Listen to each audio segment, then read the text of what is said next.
चर्चा करतोय। अक्षय शिंदेचा जो एन्काउंटर आहे त्या प्रकरणी विरोधकांकडून ज्या आरोपांच्या फैरी झाडल्या जात आहेत त्याबद्दल योग्य आहेत का? विरोधकांचे जे आक्षेप आहेत ते योग्य आहेत का? या चर्चेत आपल्या सोबत मान्यवर पाहुणे आहेत। आपल्या सोबत या चर्चेत सुषमा अंधारे, राम सातपुते, मनीषा कायंदे आणि प्रदीप शर्मा, सिद्धार्थ मोकळे आहेत। ब्रेकवर जाण्याच्या पूर्वी मनीषाताई, सरकारवरती आरोप हे केले गेले की आता या सगळ्या प्रकरणामध्ये एक समजा हा न्याय दिला गेला, पण राज्यातल्या इतर प्रकरणांच्या संदर्भातली नेमकी काय भूमिका आहे? एकाला गोळ्या घातल्या त्याचं मायलेज घेण्याचा प्रयत्न सरकारकडून केला जातोय का? विलासजी, मी आपल्याला सांगू इच्छिते की ज्या दिवशी बदलापूरमध्ये पहिल्यांदा जेव्हा ही अत्यंत दुर्दैवी घटना घडली, जनप्रक्षोभ आला, त्या दिवशी लाडकी बहीणचे बॅनर तिकडे अचानक आले। म्हणजे लाडकी बहीण योजना तेव्हा लॉन्च झाली आणि लाडकी बहीण नको, सुरक्षित पाहिजे। ठीक आहे, एक स्लोगनसाठी आम्ही समजू शकतो की लाडकी बहीण बरोबर बहीण सुरक्षित पण पाहिजे, परंतु विषय इतका गंभीर होता, इतका अति सेन्सिटिव्ह होता। 3-3 वर्षाच्या 3-4 वर्षांच्या त्या बालिका, त्यांना बाळच म्हणावं लागेल, आणि अशा वर लैंगिक अत्याचार झाल्यानंतर तुम्ही अचानक बॅनर वेगळेच कोणत्या तरी विषयाचे आणता आणि त्याच्यामध्ये सरकारची बदनामी करताय, सिस्टीम मधले फ्लॉज दाखवणं। Yes, you must show the flaws in the system, मी त्याच्याबद्दल कुठलंही दुमत नाही, परंतु त्यावर मग सगळ्यांची बदनामीचा जो सपाटा चालू केला, तर ते राजकारण नव्हतं का? मग आज आम्ही जर का एखाद्या गोष्टीवर, म्हणजे तुम्ही म्हणताय बरोबर, कसाबला म्हणजे नो वन शुड बी, म्हणजे everybody should go through the process of law. मग आता प्रदीप शर्मांनी आपल्याला राईटफुली सांगितलं की व्हॉट इज एन्काउंटर आणि ते कायद्याच्या काय तरतुदीत आहे नाही आहे, स्वसंरक्षण तिथे आहे, फेस कव्हर्ड होता, हँडकफ्ड होते, हे सगळं पोलिसांचा रिपोर्ट येईल। आज चौकशी समिती देखील नेमलेली आहे, परंतु मला वाटतं की राजकारण मग तुम्ही करताय, आम्ही करतोय, तुम्ही करताय, आम्ही करतोय, हे सगळं आरोप प्रत्यारोप चालू आहे। तुमचा जो मुद्दा होता की प्रत्येक वेळा मग असाच न्याय होतो का? हे बघा, माणसाला चीड येते, माणूस त्याला शिवी देतो, थोबाडीत मारतो, मग प्रत्येक वेळा माणूस पोलीस स्टेशनला जातो का? आणि आता इतके एन्काउंटर झाल्यानंतर जोपर्यंत मनुष्य जात पृथ्वीवर आहे तोपर्यंत विकृती आपण प्रश्न तोच आहे, माइंड कंट्रोल नाही करू शकत। गोळ्यांनी ही विकृती संपणार आहे का? गोळ्यांनी ही विकृती संपणार नाही, गोळ्यांनी विकृती संपणार नाही। त्याच्यामध्ये खूप मोठं समाज प्रबोधन लागेल, सेन्सिटिव्हिटी लागेल, लहानपणापासून प्रत्येक पोराला, boy, I am talking about a boy, की he should be taught how to behave with a girl. ठीक आहे, मला राम सातपुतेंना विचारायचं आहे। राम सातपुतेजी, ठीक आहे, एका प्रकरणामध्ये तुम्ही हा न्याय झाला म्हणता, एका बाजूला त्याला धडा मिळाला, पण या मी काही प्रकरणं जर तुम्हाला दाखवायला गेली तर अत्याचाराचं प्रमाण एकट्या पुण्यामध्ये 3600 खटले एकट्या पुण्यात प्रलंबित आहेत, आणि या सगळ्यामध्ये एक न्यायाधीश आहे त्या सगळ्यांसाठी। 3600 खटले पॉक्सो अंतर्गत चालवण्यासाठी एक न्यायाधीश आहेत, आणि दुसरे न्यायाधीश मागील एप्रिल महिन्यामध्ये निवृत्त झालेले आहेत। ही सगळी परिस्थिती आहे। नैना पुजारी हत्या प्रकरणातलं काय झालं?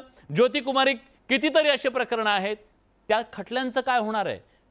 न्यायाची भावना तेव्हा निर्माण होईल ना की जेव्हा ते फास्ट ट्रॅक कोर्टमधले खरंच होईल आणि ज्याला फाशी दिले त्याची अंमलबजावणी होईल।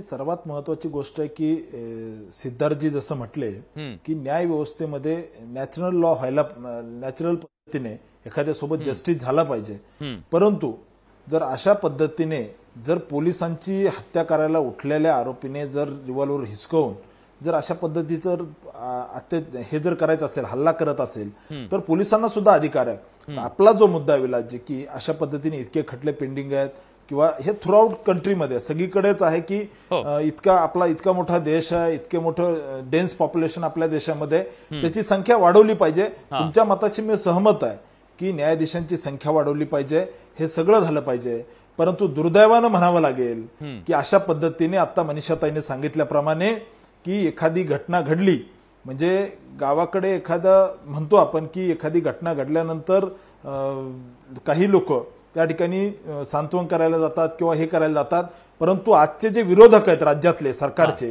हे खऱ्या अर्थानं त्या ठिकाणी गिधडाची भूमिका बजावतायत आणि अतिशय वाईट पद्धतीने या अशा पद्धतीच्या विषयावर राजकारण करतायत, संवेदनशील विषयावर राजकारण करताय। अक्षय शिंदे याचं जे एन्काउंटर झालंय याचं समर्थन मी करत नाहीये, परंतु अक्षय शिंदे जर पोलिसाच्या जीवावर उठला असेल तर त्याला धडा शिकवलाय आणि महाराष्ट्रातली जनता याच्यावरती स्पष्ट मी सांगते सुषमाताईंकडे दिलेला न्याय सुषमाताई हा काहीतरी देवाने इमॅजिनरी दिलेला गोष्टी न्याय उभ्या करून त्यामुळे हा आरोपीला देवाचा शहीद न्याय. ठरवण्याचा प्रयत्न असा होत नाही का? जर खरं समजा असं खरं घडलं असेल, त्याने हे केलं असेल, जी पोलिसांची थिअरी आहे ती कोर्टात साबित होईल, पुढे चौकशीतून समोर येईल. जर खरंच असं घडलं असेल तर आज त्यांना झोडपून काढून अक्षयला शहीद करण्याचा हा प्रयत्न नाही का? विलासजी एकच मिनिट बोलतो. विलासजी लवकर प्लीज प्लीज वेळ कमी आहे. विलासजी याच्यामध्ये अक्षय शिंदे हिरो असू शकतो. सुषमाताई अंधारेसाठी अक्षय शिंदे महाविकास आघाडीवाल्यासाठी हिरो असू शकतो, परंतु अक्षय शिंदे हा बलात्कारी, अत्याचारी आणि त्या ठिकाणी विकृत होता. त्याला नियतीने त्या ठिकाणी धडा शिकवलाय, देवाने धडा शिकवलाय. त्यामुळे आम्ही सुषमाताई आलं लक्षात तुम्हाला काय म्हणा. सुषमाताई वेळ कमी, आपण लवकर प्रतिक्रिया घेऊ. वेळ कमी आहे आणि खूप क्रिस्पी पद्धतीने जायचा प्रयत्न करेल. मुद्दा पहिला की एन्काउंटर करायला कायदा सांगत नाही, अगदी बरोबर आहे. प्रदीप शर्मांनी सांगितलं तशी परिस्थिती निर्माण झाली तर ती ऍक्शन घ्यावी लागते, सेल्फ प्रोटेक्शन. पण सेल्फ प्रोटेक्शनचा अधिकार जरी पोलिसांना आहे म्हटलं तरी तशी परिस्थिती निर्माण झाली होती का याचा पुरावा काय? कारण प्रत्यक्षदर्शी पोलिसांच्या व्यतिरिक्त कुणीच नाहीये. पोलीस जे एन्काउंटरला होते ते स्टोरी सांगतात आणि ती स्टोरी आपण ऐकतोय.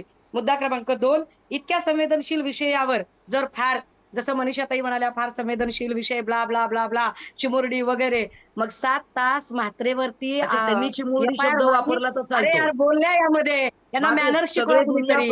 सगळी दुनिया चिमुरडी म्हटलं चालतं. तुम्ही देखील चिमुरडी शब्द म्हणत होतात, बदलापूरला तुम्ही देखील चिमुरडी शब्दच वापरत होतात. अहो तुम्हाला माझ्याबद्दल काही जेलसी आहे का? अहो मला सांगा विलासजी, आता मला सांगा बाळासाहेबांना अत्यंत घाणेरड्या पद्धतीत या बोलणाऱ्या या आता बाळासाहेबांच्या बद्दल बोलतात. बाळासाहेबांना घाणेरड्या शिव्या दिल्या, देवी देवतांना शिव्या दिल्या. काय म्हणणार? ज्या देवी देवतांना घाणेरडं बोलतात त्यांना देवाचा न्याय काय कळणार? ज्या देवी देवतांना घाणेरडं बोलतात त्यांना देवाचा न्याय काय कळणार?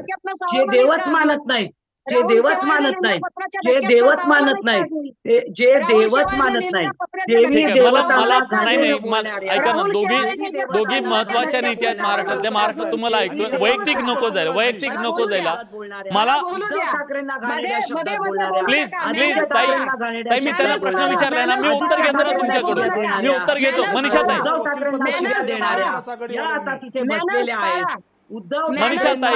देणारी मनीषाताई उद्धव ठाकरेंना शिव्या देणारी बाई, आदित्य ठाकरेंना शिव्या देणारी बाई, आदित्य ठाकरेंना शिव्या देणारी बाई, उद्धव ठाकरेंना शिव्या देणारी बाई, बाळासाहेब ठाकरेंना शिव्या देणारी बाई, देवी देवतांना शिव्या देणारी बाई, देवी देवतांना शिव्या देणारी बाई, तिला आपण काय कुठल्या मुद्द्यात मला हे मान्य नाहीये, मला हे मान्य नाही. मी दोघी नाही थांबवतोय. हे हा चर्चेचा मुद्दाच नाहीये, वैयक्तिक पातळीवर ही चर्चा जाऊ नये मला वाटतं. सिद्धार्थ हा मुद्दा नाही का? माझा मुद्दा मला कंप्लीट करायचा आहे. प्लीज लवकर. माणसाला चीड येते असं जेव्हा मनीषा कायंदे म्हणतात, मग माणसाला चीड येते आणि त्याची चीड समजून घेतली पाहिजे. अरे यामध्येच बोलतात यार, काय बाई देवी देवतांना शिव्या माणसाला जर चीड येते आणि ती जर समजून घ्यायची असेल तर मग संजय राठोडला चप्पल वाढवायची भाषा जी चिडून केली होती वाघबाईंनी, ती मान्य करायची का? फार महत्वाचा वेळ आपण वाया घालवतोय. खरंच खूप नाही हे मान्य नाहीये. सिद्धार्थ तुम्ही बोला प्लीज. महत्वाचे मुद्दे या ठिकाणी, या एन्काउंटरच्या अनुषंगाने पोलिसांवरती जर हल्ला तो करत असेल तर पोलिसांना स्वसंरक्षणाचा अधिकार नक्कीच आहे. पण एक लक्षात घ्या, कसाब सुद्धा काही पोलिसांवर फुलं नव्हता उधळत हो. कसाबने त्याच्या साथीदाराने गोळ्याच घातल्या होत्या. ओंबळेंना शरीरात गोळ्या घुसलेल्या असताना त्यांनी प्रयत्न हा केला की कसाब जिवंत पकडला जावा, जेणेकरून याच्या मुळाशी जाता येईल. हे इंटेन्शन असतं, जो त्यांचं कर्तव्य असतं पोलिसांचं. या ठिकाणी अक्षय शिंदे मारला म्हणून पण सिद्धार्थ एक मुद्दा आहे ना, सिद्धार्थ आपल्या न्याय व्यवस्थेचं हे अपयश म्हणायचं का? सिद्धार्थ माझा सवाल आहे, आपल्या न्याय व्यवस्थेचं, इथल्या प्रशासनाचं, आपल्या सगळ्यांचं अपयश म्हणायचं का? की एखाद्याचा एन्काउंटर झाल्यानंतर, गुन्हेगाराचा एन्काउंटर झाल्यानंतर इथं पेढे वाटले जातात आणि त्यांना इन्स्टंट न्याय झाला अशी भावना जनतेमध्ये होत असेल तर याचा अर्थ काय घ्यायचा आपण? त्याचा अर्थ हाच आहे की इथल्या राजकीय पक्षांनी जो द्वेष, जी हिंसा, जो उन्माद समाजामध्ये पेरलेला आहे आणि जे एक प्रकारे इथल्या गुन्हेगारांना अभय देऊन मोकाट सोडलेलं आहे, त्यांच्यावर कारवाई होत नाही, अशा वेळेला कुठेतरी एखाद्यावर कारवाई झाल्याचा लोकांना आनंद होणार. जर न्याय व्यवस्था सक्षम केली, जर पोलीस यंत्रणा सक्षम केली, जर योग्य पद्धतीने न्याय निवाडा झाला राजकीय हस्तक्षेपाशिवाय, तर जनता अशा वेळा पेढे वाटणार नाही, जनता सवाल विचारेल की योग्य पद्धतीनं प्रक्रिया पार न पाडता एन्काउंटर कसा झाला. आमची सहवेदना आहे त्या पोलिसांसोबत ज्यांना गोळी लागलेली आहे. आमचं म्हणणं नाही की पोलिसांनी मरावं, पोलीस वाचला पाहिजे, तो सक्षम असला पाहिजे. एक आरोपीला घेऊन जाणारे 4 पोलीस जर का त्याच्या गोळ्यांचे भक्षस्थानी जात असतील तरी पोलीस यंत्रणा सक्षम असल्याचं लक्षण आहे की ती पंगू झाल्याचं लक्षण आहे. या ठिकाणी जी सिक्युरिटीची त्यांची व्यवस्था आहे, ज्यांना दर दिवशीला आरोपीला, कुख्यात आरोपींना एका ठिकाणाहून दुसऱ्या ठिकाणी न्यायचं काम करावं लागतं, त्यांच्यावर त्यांचीच पिस्तूल घेऊन जर का एखादा आरोपी जर का गोळ्या झाडत असेल तर पोलीस दलाची अवस्था काय केली देवा भाऊनं? हा कुठला देवाचा न्याय आहे? या देवाच्या न्यायाबद्दल बोला. ठीक आहे, मी विचारतो आता रामजी सांगा ना, जर अशाच पद्धतीने झालं तर मग न्यायालयाने काय करायचं? इन्स्टंट न्याय मागतील लोक प्रत्येक गोष्टीला, उद्या लोक मोर्चे काढतील एन्काउंटर करा ह्या आरोपींचं म्हणून.